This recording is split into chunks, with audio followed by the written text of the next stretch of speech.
Hey folks, how you doing? It's the Wicked here. As you can see, it's another scorcher.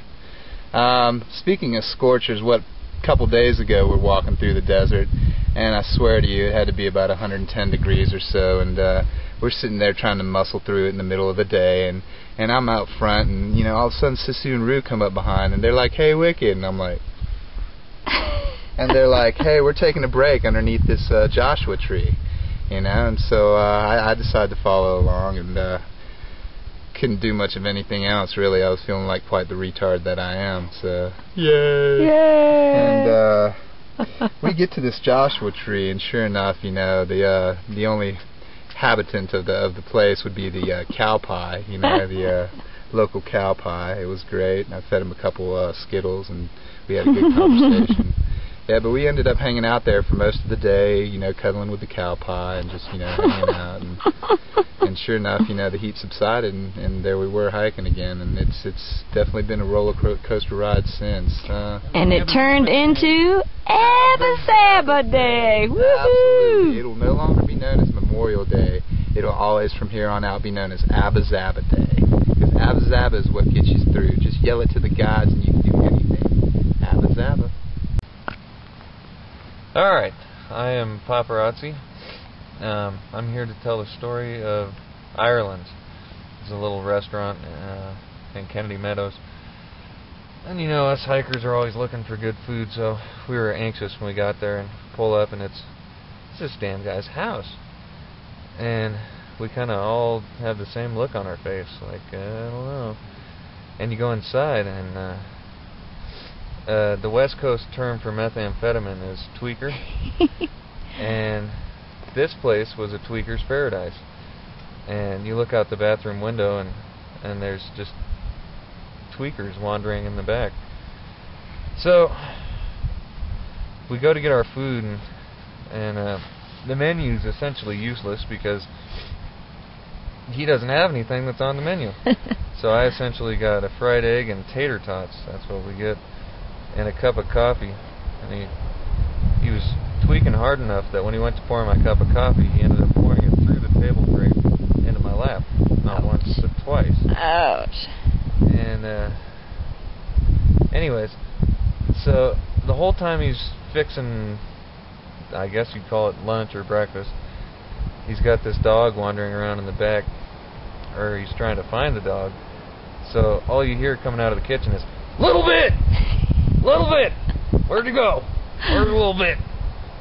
And then someone went to go to the bathroom, and there, sure enough, there was Little Bit, and Little Bit tried to attack him. So that was our breakfast experience at Kennedy Meadows, and now we have a whole new topic of conversation. Yeah. Quite an experience. Little Bit, let go of that spatula. Just wanted to I guess expand upon trail names. A lot of people come up with these weird names, especially you've never been on the trail, probably wonder what they are. We come up with crazy ones like Tigger and Captain Michael and Wicked and Raru and Sisu, but a lot of you don't know the history or the story behind them, and some of them are quite interesting. So I guess I was going to tell my story on how many I've come to get. I guess there's kind of two sides to it. One, you could actually bring a name to the trail with you, like some do, and then others kind of acquire them along the way.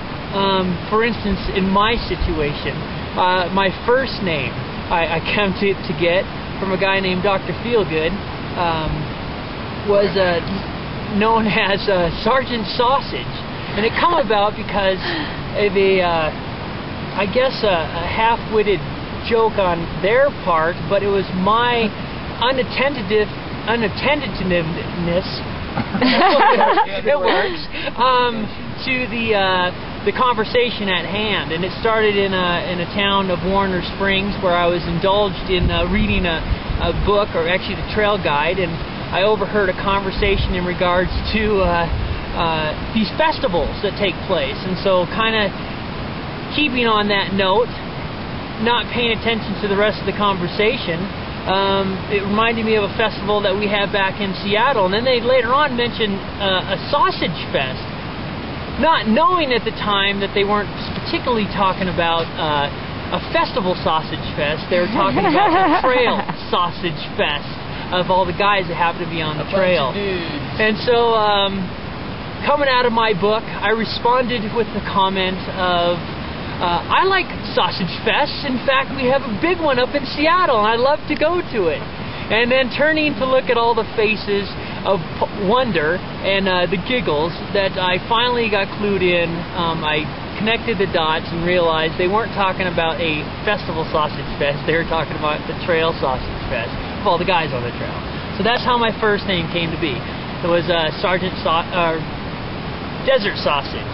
And then it transformed into Sergeant Sausage after the realization or the fact that I was a sergeant in the service.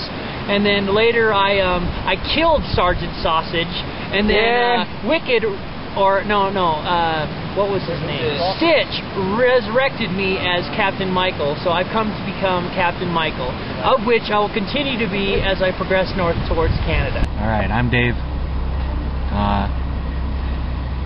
Me and Greg went to school together at Northern Illinois University. We were students together, and that's how I got to know him. And I'm the evil party that introduced Rauru and Sisu to backpacking. I went with them on their shakedown backpacking to Isle Royale, their first 9-day. And it was a great time. Back in '99, right? Back in the heavy gear days. Yeah. And since then they've met other people and gotten into the long distance trails, but I've managed to tag along for a couple of trips. I did 200-mile sections with them on the AT, Shenandoah, and a New Hampshire, Maine trip, and I've dropped in for a 75-mile section on the PCT and loved it. And of course by now they're hard bodies, far harder than me, and I sure appreciate the fact that they've managed to slow down and take it easy so that I could bust my ass to do the same miles, kill myself. But I've had a great time, and we've seen lots of wildlife and lots of views, and I've taken 150 pictures, so that ought to say it all about what we've seen. And I've enjoyed their company immensely, and go Canada, eh? Yeah. I'm Laundromatt, and like all of us, I guess I look a little crazy out here. And the other day, me and my buddy just finished a section, and we were walking around town talking about knives, and we were just getting more carried away talking about where we mounted them on straps, under the pack. Then I said, I want a samurai sword right under here, and right then everyone on the sidewalk turned over and looked over at us, and we realized that we have these crazy beards and we're just nutballs. So we quietly went into the store after that and got out of the way. We're live. So what happened to your sleeping bag? Well, last night there was a coyote who came. Who am I kidding? Stove fire. It's really a test of my lack of skills here sewing. Yeah. Half-assed tape job last night. Didn't work, so. Because he caught his sleeping bag on fire! Coyote! It'll piece together. And what other sleeping gear trauma have you had in recent days? Had a lot of bad luck lately. This is my bug bivvy split. Ooh, and bad news. Not having a lot of good luck here sleeping right now. And why do you think that is? Well, because there's some bad karma coming my way. I'm carrying a picture of Pepper's mom. Christmas Day. 2001. And I think it's this. I think I shouldn't be carrying this because I have a girlfriend back home. This is going in someone else's pack today. Okay. My name is German Tourist, and this is because I'm from Germany, and I especially washed my face for this occasion. I'm here not only for hiking, but also for, it's sort of an ethnological expedition in American culture, and it's a free language course. So I sample words and quotes. So famous quotes like, just duct tape your ass and go for it. This is an explanation for glissading. Or all Americans speak 2 languages, American and ghetto. I mean, this is how they spoil my English, because they teach me ghetto, and they teach me really stupid stuff like to go postal, and sometimes even they tell me things that are not true, like they drive on the left side of the road in Alaska. Life is tough for a German tourist, but I really, really, really enjoy my hike. Okay.